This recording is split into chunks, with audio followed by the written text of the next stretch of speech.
or military intervention in the last 30 years that has led to peace. In fact, it escalated things. Secondly, that interests of armament and disarmament are in direct conflict these days. The vast expenditures on military R&D to land a bomb in the middle of my head because of my genetic material and all that research that is going on cannot be developing things that will lie fallow or dead in the future, because these are major investments. So the fact that a firm that produces hazmat suits, body bags, and refugee tents has some of the highest returns of investment in the world makes the situation even more complex.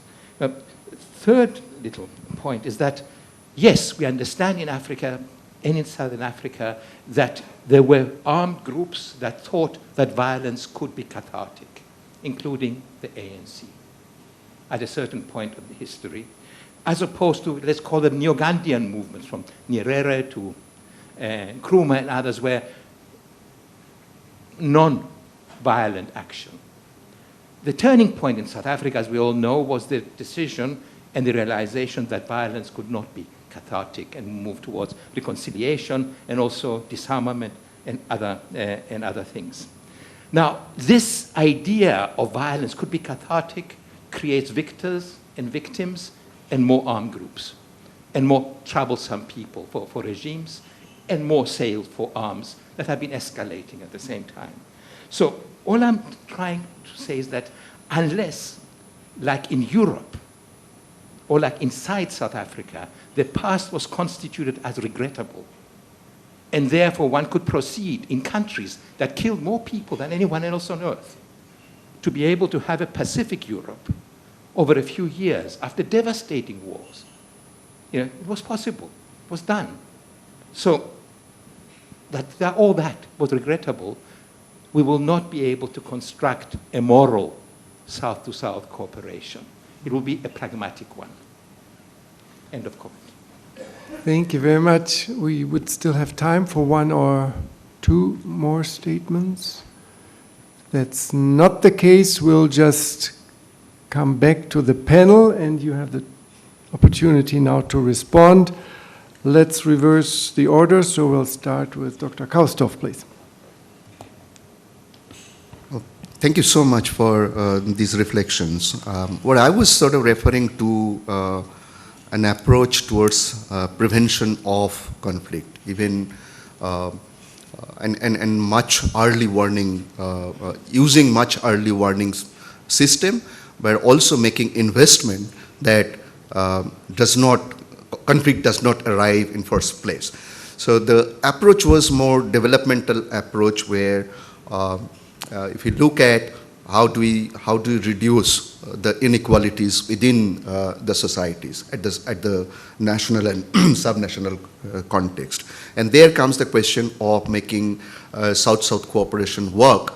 Of course, the responsibilities would be with the national government within their overall national developmental framework and the policy framework, but South-South cooperation with the development compact that we talk about can bring in more nuance development there, which can reduce inequality, poverty, and deprivation, and that would in a way sort of neutralize first conditions for having a conflict. Second is, of course, building strong democratic institutions, but not to stop there. Building capacities of the civil society, building capacities of citizens, so not only to support the representative democracy, but also building a participatory democracy within the society. So these are more preventive action, long-term actions towards addressing the question of preventing conflict even arise at the first place. Coming to, I don't think there was a difference in the definition, but Carlo talked about his presentation, but I think we emphasize two different aspects of the conflict. One is the conflict between countries, which is an international nature, but I focused more on the subnational conflict. But having said this, many a times there is a dynamics between international conflict and the subnational conflict. And subnational conflict often has a tendency to transcend the boundaries of the state border and to involve other countries, or vice versa.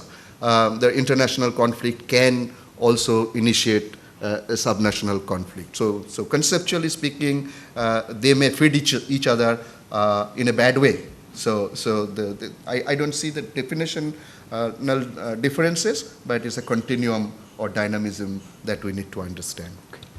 Thank you, Professor Ruchita.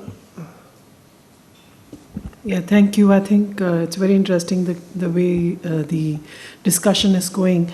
And I would like to take on some of the points which were made by some of the questions that were raised. First, the question about early warning mechanisms and that the UN does not have. But other regional organizations like the African Union do have an early warning mechanism. They do have a panel of wise to deal with these issues. I'm not really sure how far it has really worked in the case of Africa, but there are mechanisms, because in Africa they have moved away from non-intervention towards a policy of non-indifference. So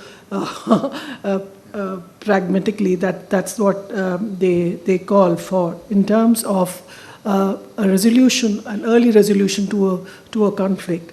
So there are several examples within Africa of how some of the regional organizations and in individual countries have been involved in conflict prevention, and maybe some of our participants here from Africa could tell us about that. But I would like to bring in the example of the IGAD, which has been involved in South Sudan in supporting capacity building of the Sudanese civil servants in terms of enhancing their governance capacities and thereby reducing the chances of conflict, because it's a new nation and it needs to develop that. That's an important initiative. And the 3 countries which have been seconding their officials, Kenya, Uganda, and I'm not sure which is the 3rd country, but there are 3 African countries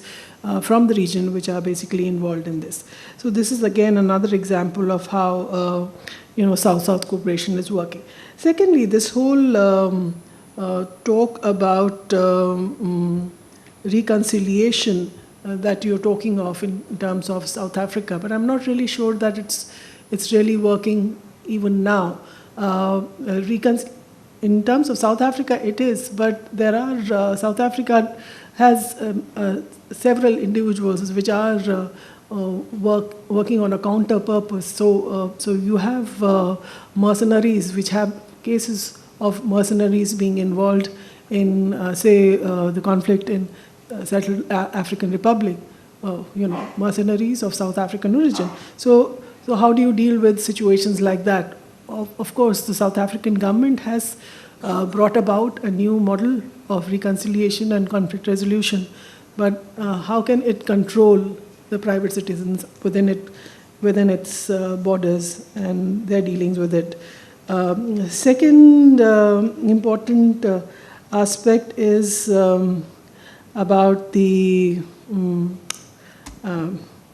whole issue of the fact that US is the largest exporter of arms, and how can you promote South-South cooperation in peace and conflict management if US is not on board, which is true. In fact, the US is the largest arms manufacturer. Its whole economy is based on manufacturing. So obviously there has to be some kind of mechanism among the southern countries in the global south to deal with these countries which are involved in promoting armaments, whether it is US or whether it is countries within Europe or China, which talks about building security in Africa, but also is one of the largest supplier of small arms to the African continent. Thank you. Thank you very much. I think we need to rush up a little bit because in 2 minutes the next meeting will take place downstairs. So, Mr. Deepak, please. No? Okay, thank you. And then we have the Carlos. Just very quickly regarding what gentleman from South Africa said, reminds me of a very interesting article from Lutwak called "Give War a Chance." It's very interesting. I recommend reading.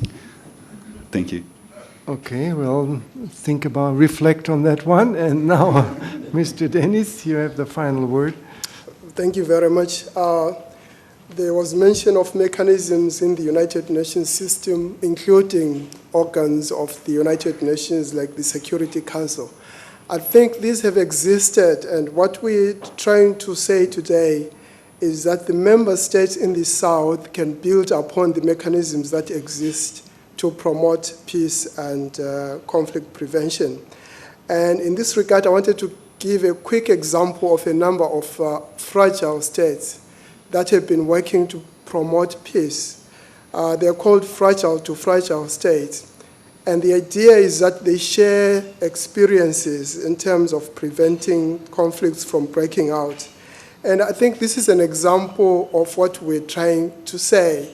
As you say, the mechanisms are there. There are big countries exporting weapons and so on.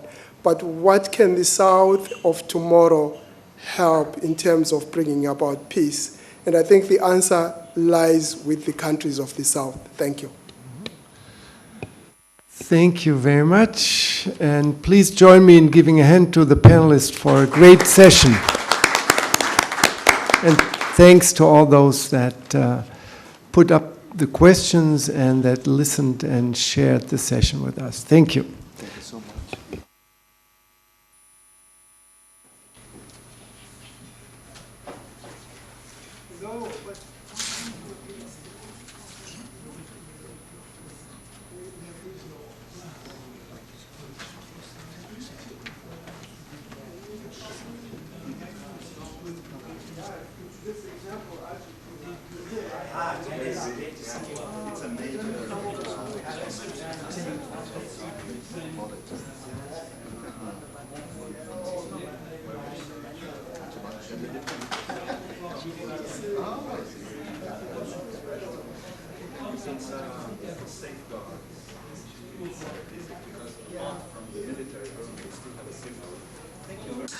In all contexts, there was a sharp increase in inequality, economic, social, as well as political power between the subnational regions, either in the context of ethnicity or religions or religious sects, and people at large.